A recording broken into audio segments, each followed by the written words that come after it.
Hello everyone! So today we're going to talk a little bit about societies.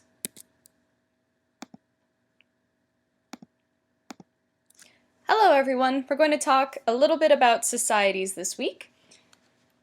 First we focused on culture. Now we're going to look at the actual people that take part in that culture. So here is sort of a brief history of societies in the sort of kind of modern Western world.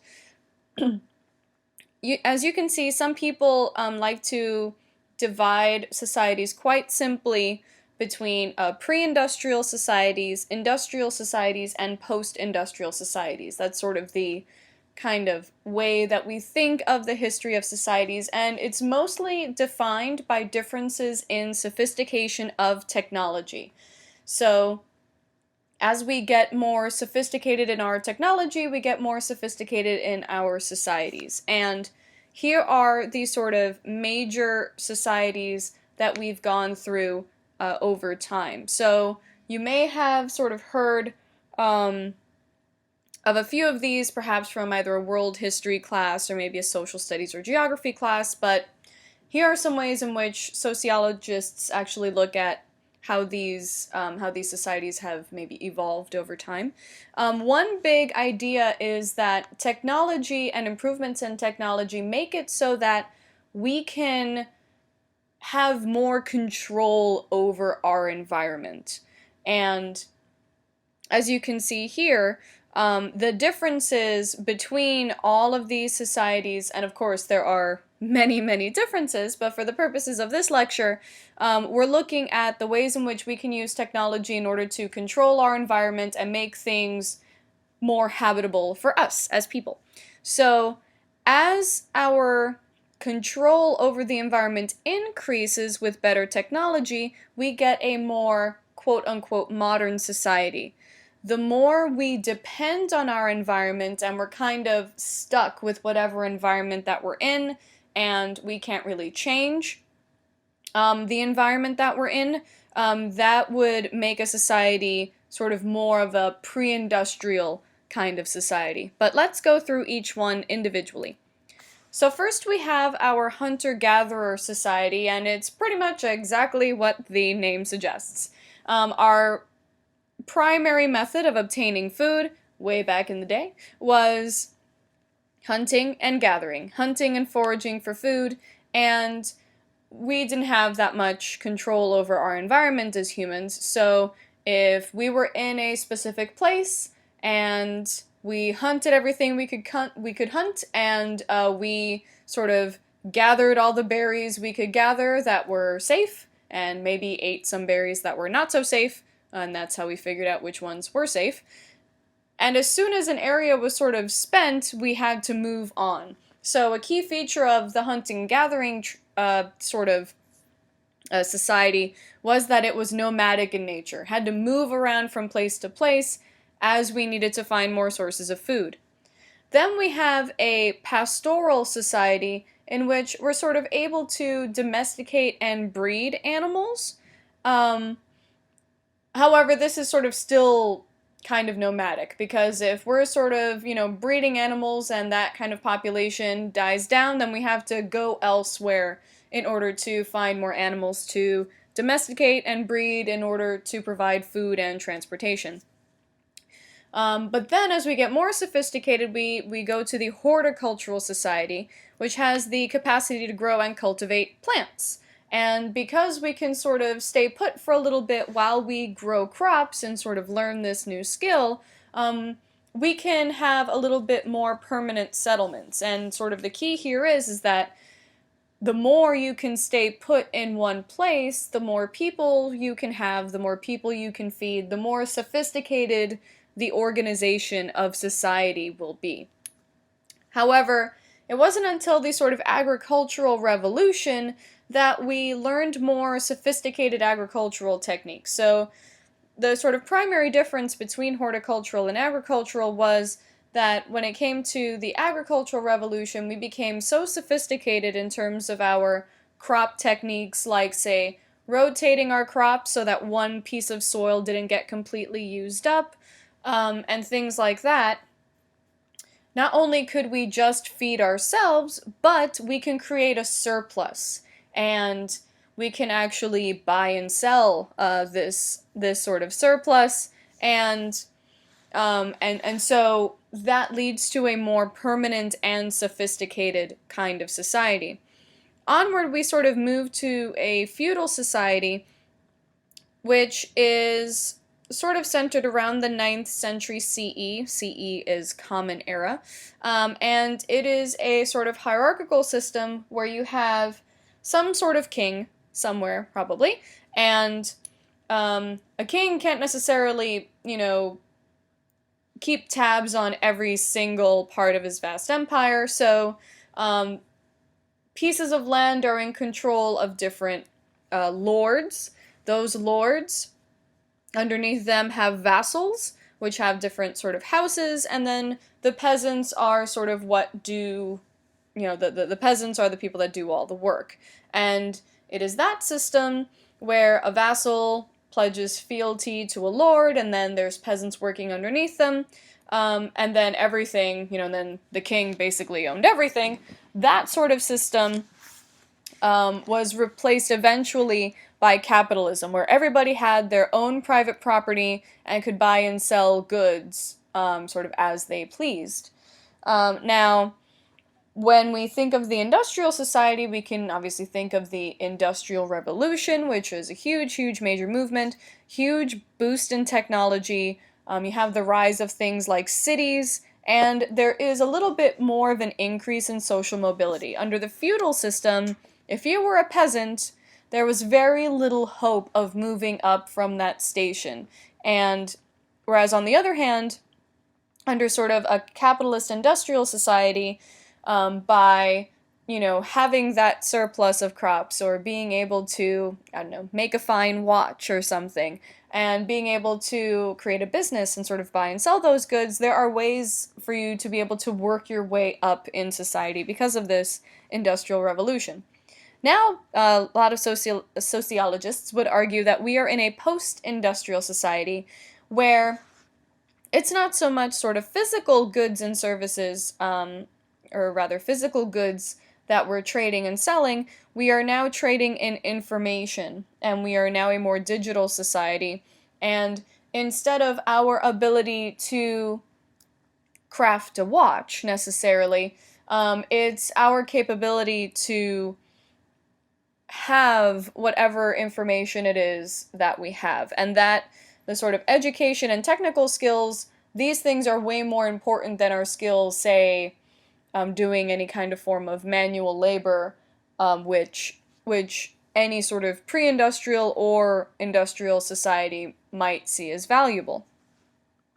And of course, big takeaway here is that it's sophistication in technology, ability to sort of feed ourselves and have some sort of surplus, the idea that we can look beyond our basic survival, the idea that we can use this technology to control our environment and make it so that we don't have to focus on not dying. We can actually focus on other things like making money and sort of being a part of a society and having that kind of social organization. That is the kind of thing that turns a society from a pre-industrial state to an industrial state to then a post-industrial society.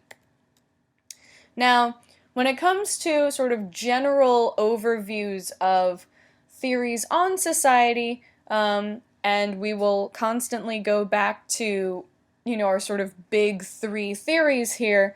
The functionalist perspective, the sort of father of the functionalist perspective, would be Emil Durkheim, where the society is significantly greater than the sum of its parts. And when you study a society, studying the individual is quite different than studying the collective. And just because you study one individual, it doesn't necessarily mean that that study is going to speak to or for the entirety of society.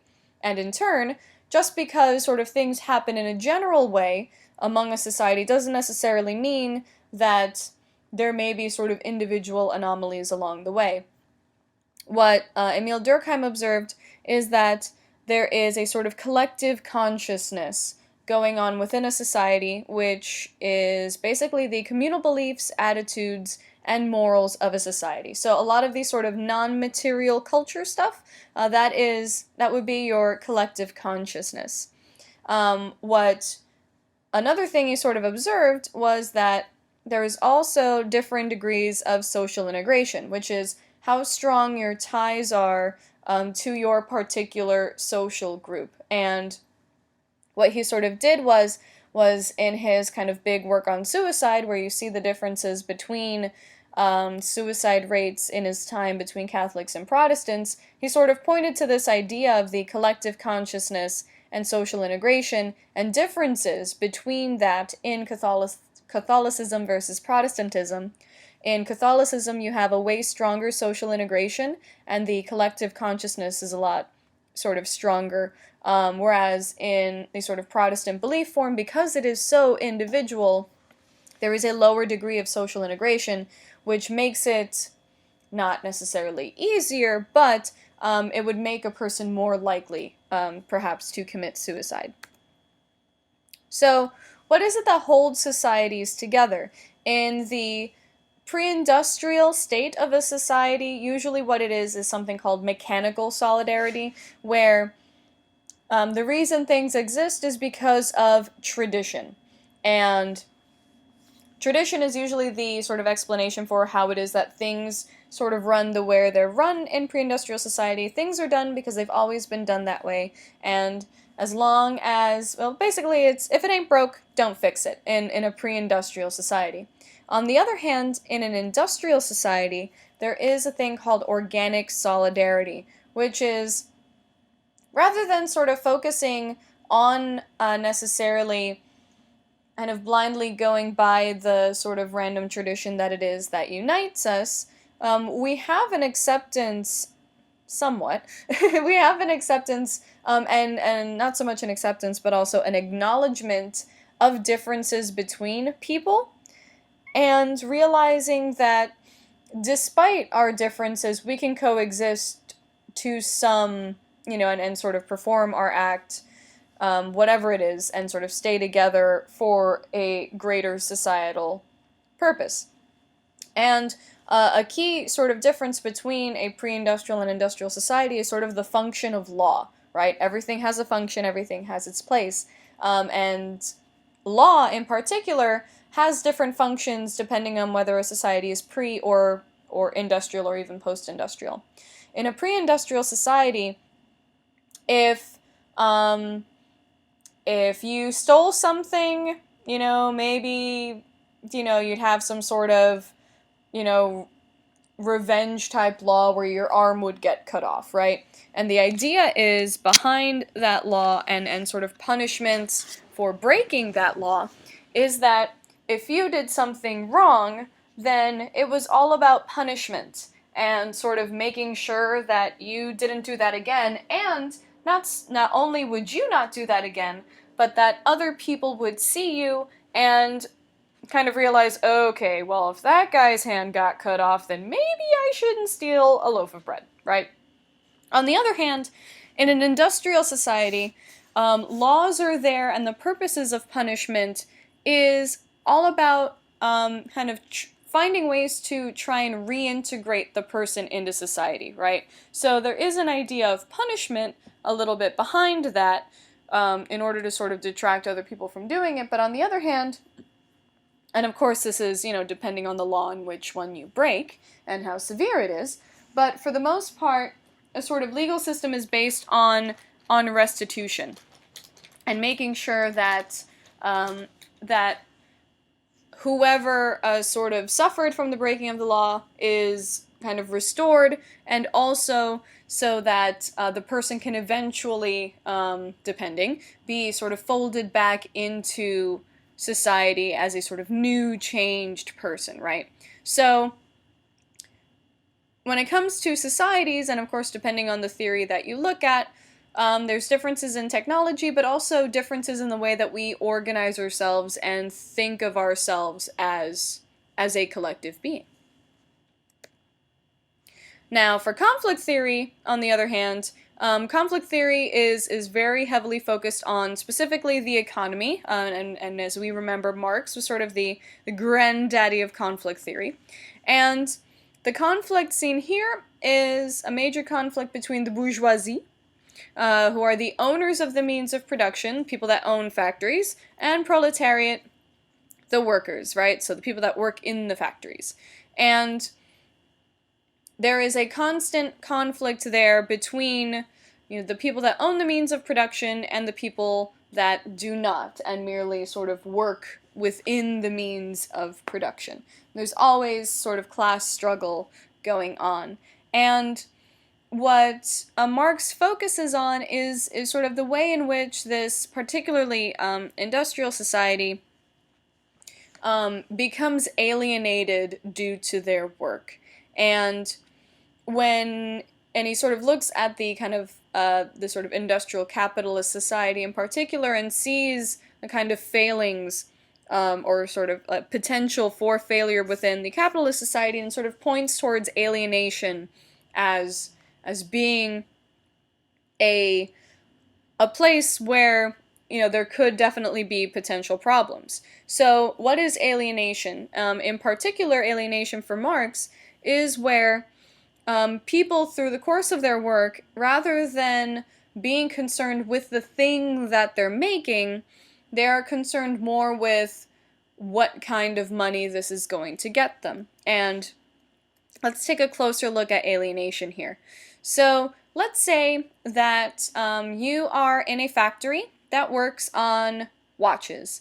And because of industrial society, you're not just sort of a watchmaker from your own home necessarily. You are working at a factory that makes watches, and maybe you are in charge of putting the minute hand on the watch, and that is your job.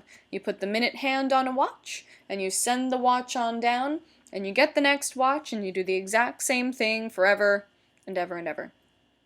So there's different kinds of alienation that can happen when you are sort of working at this factory, putting the minute hand on watches, and that is all you do.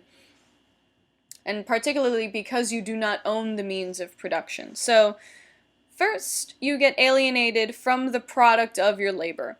You don't necessarily care what's being made, you pretty much only care that you are making money. But, if you put minute hands on watches so many times, you don't realize that there is a watch at the end of it, right? You can't necessarily see the big picture, and you don't necessarily care. The other kind of alienation is from the process of one's labor, right? There is no way for you to change how it is that the watch gets made. You have no control over the way the job gets done. All you know is that you just have this sort of one piece of the puzzle, and you can't affect the way that neither your job is done nor anybody else's. And it's almost impossible for you to do your job differently and have it be successful. So you become alienated from the product. You don't care that there are any watches. And you don't care about the way that it's done. You just keep doing it the same way because that's just what you're supposed to do. Then you get alienated from other people, where you engage in competition with other workers, right? So you don't necessarily kind of get together and buddy up, but maybe, there's one person that's holding up the line, and rather than creating 500 watches a day, you could be making 700 watches a day, and that could get you more money, right? Or maybe you want to be way more effective at putting your minute hand on the watch than the other person is at putting their second hand on the watch, right? So there's constant competition with other workers rather than solidarity, and that leads you to another kind of alienation. So you're alienated from your product, the watch, you're alienated from the process, the way of making the watch, and you're alienated from your other workers because you are in direct competition to see who can do better and who can make the most money. Eventually, you become alienated from yourself, and basically you are literally just a cog in a large machine. you don't care about the watch. You don't care about the way the watch is made. You don't care about what other people are doing, and really the only thing you care about is that you are better than them. And at this point, you kind of don't necessarily care about yourself, really. You don't really have much more aspirations other than that. And you're pretty much kind of an automaton. You're pretty much just doing everything and going through the motions. You are literally just going through the motions. Wake up, brush your teeth, get dressed, go to the factory, put minute hands on watches until it's time for lunch. You have lunch. You put more minute hands on watches. You come home. You sleep. You wake up. You brush your teeth. You go to the factory. And on and on and on until you pretty much end up kind of losing your sense of self, right? So these are the kinds of alienation that conflict theory sees as something that is a major sort of shaping part of particular industrial and post-industrial societies. Now, which is really, really depressing. But from a symbolic interactionist perspective, they see things in some different ways. So Weber, who's a big symbolic interactionist, he thinks that class is important, just like Marx, but he also looked at status, right? So what is the difference between class and status? Class is purely economically determined, whereas status he sees as including things like education, kinship, who you know, right? So social capital, and your religion. And all of these things come together to determine what kind of power you have within a society. So power is determined by your status and your class. And one sort of major thing that he sees differences in between industrial societies and pre-industrial societies is that modern society is based on rationalization and reason. We are built on logic and efficiency rather than pure sort of tradition, right? So in this picture we see a kind of a difference here between Captain Kirk and Mr. Spock. Spock is incredibly rational, he's incredibly logical, he's incredibly efficient, whereas Kirk is sort of more interested in kind of feeling his way through and going through with, you know, with more of a kind of like a traditional, but also kind of like a traditional radical approach, right?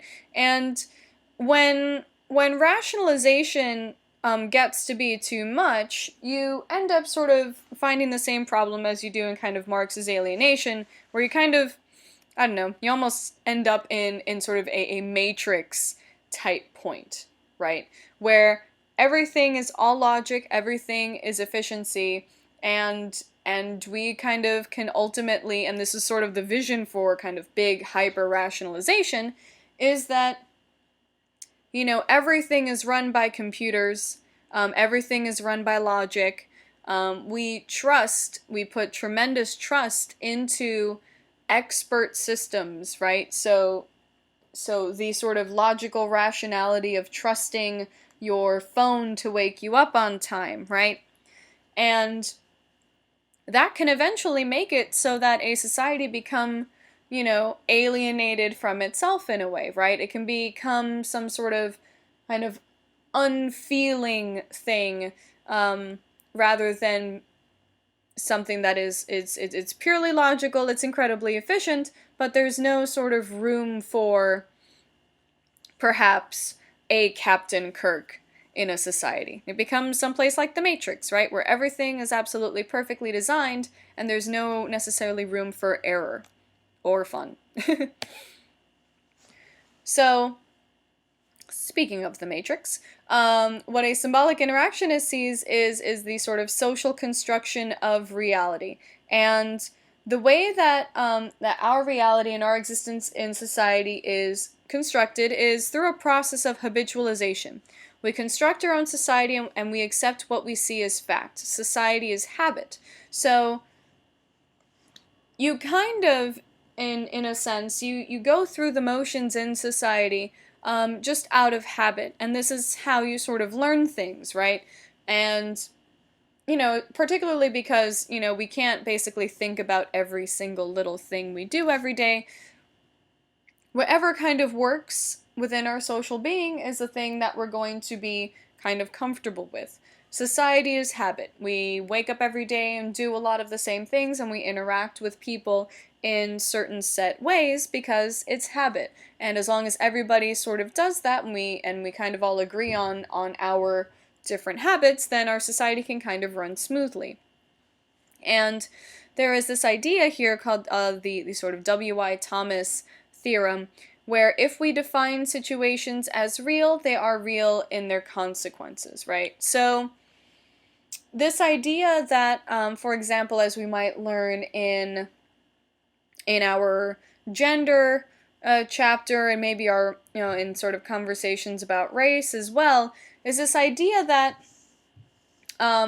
while the kind of physical differences, say, between men and women, and, on sort of, whatever, a hormonal, chromosomal level, what have you, if we, kind of take that as our reality, and we sort of believe strongly that our biology should dictate the way that we present ourselves in society, right, which isn't necessarily the case, then they are real in their consequences. If we define race, right, physical differences in pigment, right, as having some sort of bearing, some sort of reality, where these differences are absolutely significant, and they mean something in terms of someone's social standing, then they are real in their consequences, right? So the idea of gender, the idea of race, these are all kind of, categories that we made up, right? These are categories that we made up. However, because we think that these differences are so real and so important, then they become real in their consequences, which is pretty much how we get some of these sort of gender and racial issues that we see today, but that's another chapter. So when we kind of treat these social constructions are real, they are real in their consequences. Maybe we can think back to our culture chapter when we talked about, say, the unlucky number, or some of the superstitions that we have, right? Where if we define an unlucky number as something that is real, then it is very real in its consequences. You will get a very real physical reaction of anxiety whenever a Friday the 13th comes up. Maybe someone sort of defies this reality and decides to have a skyscraper that has a 13th floor on it. People might get a very, very real, very significant sense of anxiety being on that unlucky floor, right? If we define situations as real, they are real in their consequences. And that speaks also to this concept of the self-fulfilling prophecy, which, you probably, and I certainly am, and you probably are sort of victims of these self-fulfilling prophecies. A kind of very, benign and minor example of this could be perhaps in your own scholastic life, where maybe you or someone you know basically said, you know what, I think I'm going to fail this class. I'm totally going to fail this class. I just know it. I just know it. That statement is a prophecy. And how it turns into a self-fulfilling prophecy is, if you say, man, I'm totally going to fail this class, so why bother doing any work at all? Then you end up not doing any work, and what do you know? Your prophecy came true, right? So a self-fulfilling prophecy ends up being something where, because you said something was going to happen, you sort of, whether through your own action or your own inaction, you ended up making it happen, right?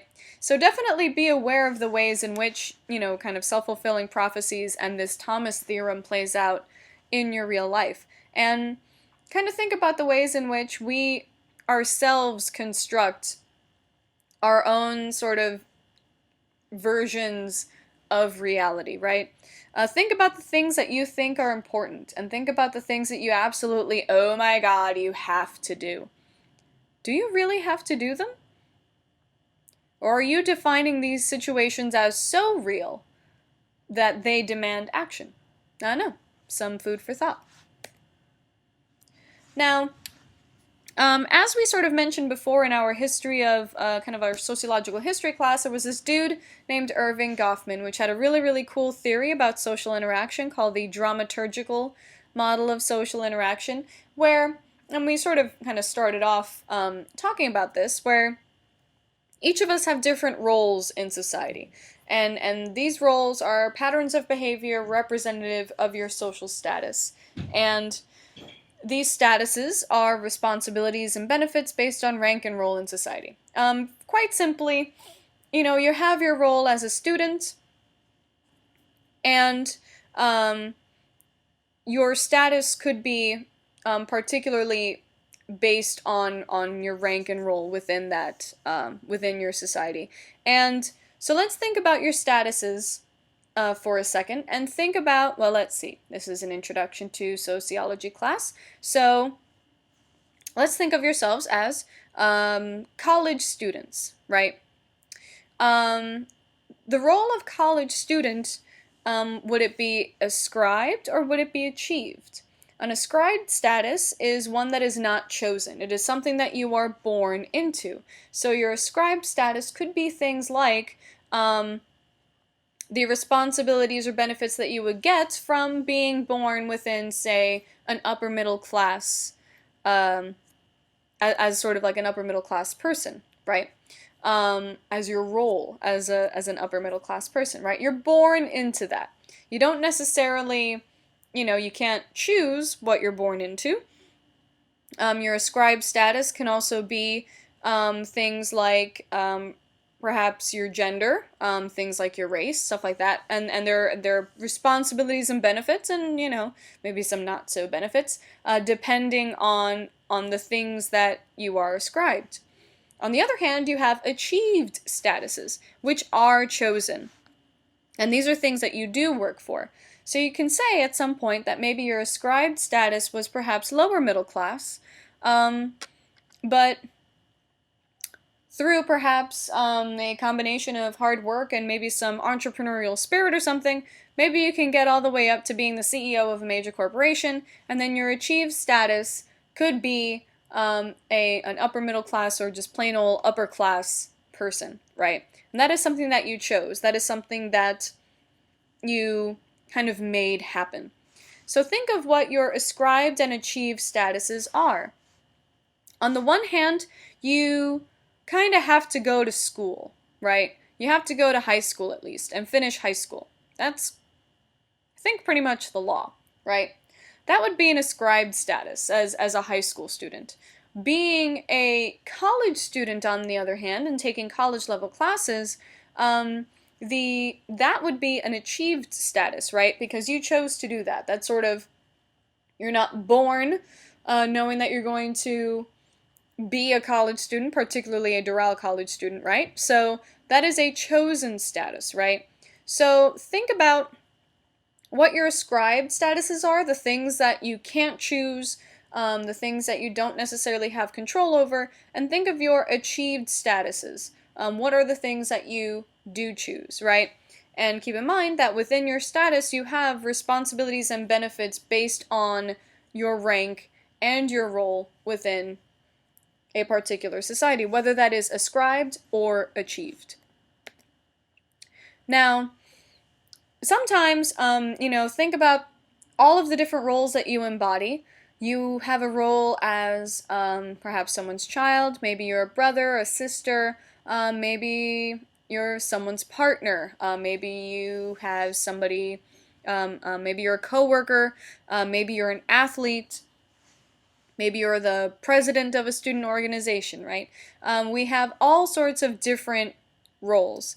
And sometimes we have, not everything runs smoothly.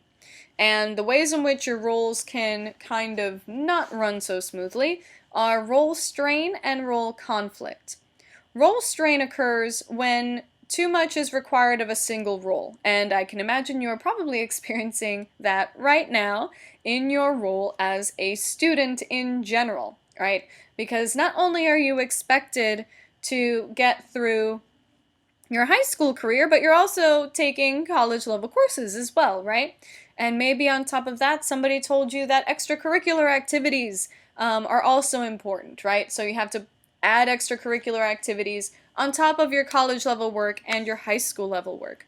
But that's not enough, right? Because when you're a high school student, you also have some sort of pressure, kind of peer pressure, to be somewhat cool, right? And you're constantly comparing yourself to other kids in terms of how it is that you're enjoying perhaps some sort of social life, apart from being a student, right? So all of these things come together, and you can exhibit some really, really serious role strain, right? And way too much is required, and I'm sure every single one of us has experienced that at some point. Now, on the other hand, you can also have role conflict, when one or more roles are contradictory. So one example here is Mr. Walter White from Breaking Bad. He has a role here, he's playing his role as a chemistry teacher, a high school chemistry teacher, trying to get folks excited about the wonderful world of chemistry. On the other hand, and then of course here he sort of looks like a really nice kind of upstanding citizen. He's trying to educate the future there. On the other hand, in the show Breaking Bad, Mr. Walter White is also one of the biggest, most successful creators and dealers of methamphetamines in the US, if not the world, right? And this role of being a sort of law-abiding high school teacher is directly in conflict with his sort of drug kingpin, illegal persona, right? So that is a very extreme form of role conflict. But in your own personal lives, if you ever had to choose which of your roles was important, if you had to make a decision, say, between your role as a student and maybe your role as someone's boyfriend, maybe, or someone's girlfriend, someone's partner, if you had to choose between studying for an exam and going on a date, if you had to make a decision between watching your little sister's dance recital or, creating, some new awesome world in Minecraft, right? Maybe you had to make a decision between someone's birthday party and your father's birthday, right? So there are constant ways, many, many different ways in which you exhibit role strain, and then you can also exhibit role conflict, where you sort of have to choose between the two. And sometimes all of your different roles can run seamlessly and smoothly, but sometimes you definitely have to choose and perhaps prioritize what your roles are. So for your discussion, definitely think about the times when you exhibit role strain, right? When things, when too much is required of a particular role, whether that's student or perhaps in a job you might be doing, or maybe even as someone's kid or someone's brother, right? And then on the other hand, think about all the times in which you've had to maybe make choices between a couple of roles, and you've had conflicts in all of the different roles, right? So list ways in which, talk about instances of role strain, and also talk about instances of role conflict, right? To see how these things actually play out in your everyday life. Now, looking back on Irving Goffman, one sort of major thing, which is kind of this big connection between you as an individual and the way things in society work, is we have different kinds of roles, and within those roles, we have role performance, and that is how each person expresses their role. So think about your role of high school student. Depending on wherever it is that you're from, maybe you have a uniform you have to wear, and maybe you have to sit in a particular seat, and maybe there are ways of speaking to your teachers and speaking to administrators, and that is the way that you perform that role, right? So think about whenever you're performing a role in a play, there are particular costumes you need to wear. There are ways that you need to move around the stage that is society, right? There is a script, not only what to say, but also how to say things, right? And that is your role performance. Now, there is also this idea of impression management, which is you have to perform the role well. So, in order to sort of be accepted within a society, so that you don't, it sort of keeps a society running smoothly when everybody performs their role accurately. So, if you wear your uniform and speak to your professors in a respectful manner, and you do all your work and you do really well, right? Then you are performing the role well. You're doing pretty good at this whole impression management thing. If you don't necessarily perform that role well, you could be subject to things like, getting a detention, right? Getting some sort of suspension or failing a class or something, right? All the way up until, you get kicked out of a place, right? So, performing your role well can have its benefits, and performing your role not so well can definitely have its consequences. It can have societal consequences, and then also, when somebody doesn't perform their role well, it can also open opportunities for perhaps making people think about our social scripts and whether we need to sort of tweak them a bit. So, think about that. Now, there's also a concept of Cooley's looking glass self, and a looking glass is just a fancy word for a mirror, where when we perform within our role, we tend to see ourselves and see our success the way other people would see us, right? So as much as we like to think that what other people think of us doesn't matter, and I'm sure we've said many times, I don't care. I don't care what anybody thinks about me. I'm just going to be myself and do whatever I want, and, haters to the left and whatever. I'm just going to do me, and I don't care what anybody thinks about me. However, from a sort of social theoretical standpoint, you very much do care what other people think about you, right? There's a reason that we put on pants in the morning. There's a reason why we sort of maybe word our status updates or tweets in a certain way. There's a reason that Instagram filters were invented, right? Because we are managing our impressions, because whenever we perform a role, there's always an audience. And we always keep the audience in mind. Always. And it's not, and there is sort of an avenue for being kind of obsessed with what other people think, right? But on the other hand, if we are concerned with where we are in society and we want society to move well, and we want this sort of machine of society to run smoothly, then yes, we care about what other people think about us, and we want to make sure that we are performing the role well. And how do we know if we are performing the role well? Is if our audience accepts. And we base our stuff on audience reaction, right? So, the likes, the retweets, all of that stuff, anything from a like or a retweet to someone maybe giving you a head nod or something when they see that that maybe you have the same phone or your car looks cool or something, right? Those are all examples of sort of audience feedback that lets us know that we are performing our role well. It is so effective, in fact, that even when we don't have an audience, we are our own audience, right? So even when we are alone, home alone, we always have a tendency to think about maybe what we're wearing, what we look like, or whatever, based on perhaps what other people may think of us, right?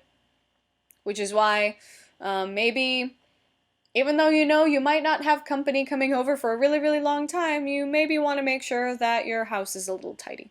Or maybe, even though you might not have any company coming over, maybe you want to make sure that, maybe you put your, whatever stuff on your face to clear up any acne or something, right? We're always concerned with the societal audience, even when we're all by ourselves.